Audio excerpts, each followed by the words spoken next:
Alors que la chanteuse assure la promotion de son double album et de son nouveau single intitulé C'est My Life, C'est ma vie, cette dernière n'a pas manqué de revenir sur son engagement contre les violences sexuelles. Un combat qu'elle mène de front depuis des années et auquel elle avait déjà consacré un album en soutien à la cause des femmes. Dans une interview accordée au magazine Simone, l'artiste est revenue sur un épisode marquant vécu alors qu'elle commençait sa carrière, qui témoigne du changement nécessaire qui devait s'opérer avec la révolution #Métaux. Alors que la jeune femme entamait tout juste sa carrière de chanteuse, elle s'est fait repérer par une maison de disques en Angleterre. L'occasion pour le recruteur de lui faire une proposition complètement indécente, qu'elle obtienne son contrat en échange de faveurs sexuelles. Pour toute réponse, la chanteuse s'est montrée très claire, refusant catégoriquement un tel deal. En retour, j'ai été aussi très clair dans mes propos, c'était un prix que je n'étais pas prête à payer, a-t-elle expliqué dans les colonnes de Simone. À l'époque, l'artiste précise bien que personne ne parlait de ce genre de remarques sexistes.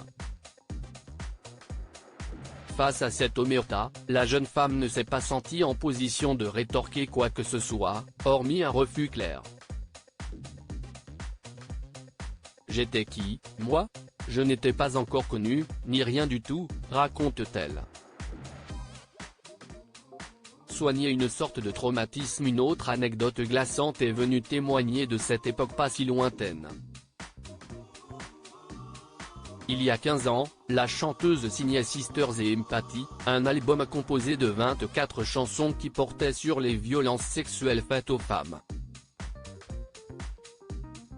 Seulement, la liberté de parole n'était pas la même, et l'artiste affirme s'être fait remercier par plusieurs maisons de disques. Si la musicienne raconte qu'elle aurait pu sortir l'album à son compte, elle n'a pu se résoudre à faire ce choix qui, selon elle, l'aurait rendue plus vulnérable face aux critiques.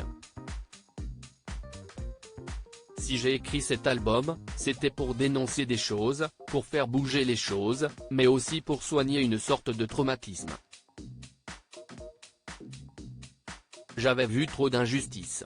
Si, aujourd'hui, une maison de disques a bel et bien accepté le projet, la chanteuse a dû néanmoins changer le nom de l'album, qui s'intitule désormais Un cœur comme le mien.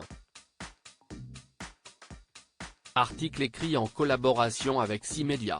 Crédit photo, Christophe Clovis.